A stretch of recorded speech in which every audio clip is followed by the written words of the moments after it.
11 pamilya ang nasunugan sa Pateros. Sa Batangas naman, nilamon ng apoy ang isang gusali na nagsisilbing merchandising store. Nasa frontline ng balitang yan, si Carrie Cator. Binalot ng makapal na usok ang gusaling yan na isa palang merchandising store sa Tanawan, Batangas, linggo ng umaga. Ayon sa mga otoridad, bandang alas 8 nang sumiklab ang apoy mula sa bodega sa likod nito at mabilis gumapang hanggang nilamon ang buong gusali. Ang mga tindero tuloy na nakapwesto malapit, dali-daling inilabas ang kanilang mga paninda at itinambak sa gitna ng kalsada. Yun nga lang, may nadamay pa ring ibang negosyo. Hindi na isalba ang isang stall na nangungupahan mismo sa gusali.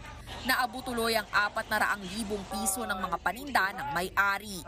Sa ngayon, iniimbestigahan na kung ano ang mitsa ng apoy at kung magkano ang kabuuang halaga ng pinsala.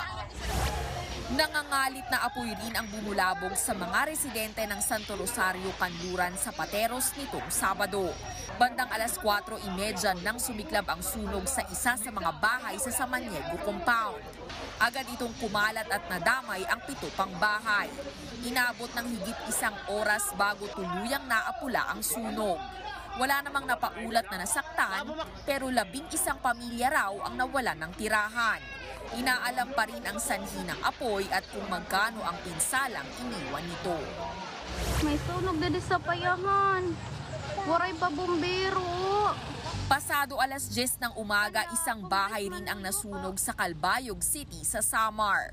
Naapula rin naman ito alas 10:30 pero halos wala nang natira sa bahay. Wala namang nasaktan pero aabot sa 26,000 pesos ang pinsala. Iniimbestigahan pa ang pinagmulan ng sunog.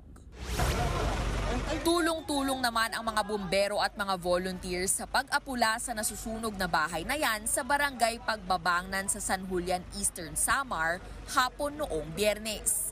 Pasado alas 5 nang sumiklab ang apoy. Natupok ang isang ancestral house at 2 bahay na gawa sa mixed concrete. Halos alas 6:30 na nang magdeklara ng fire out. Isang bahay ang tuluyang naabo habang partially damaged ang 2 pang nadamay na bahay. Aabot daw sa 800,000 piso ang pinsala ng apoy. Wala naman daw sugatan sa sunog.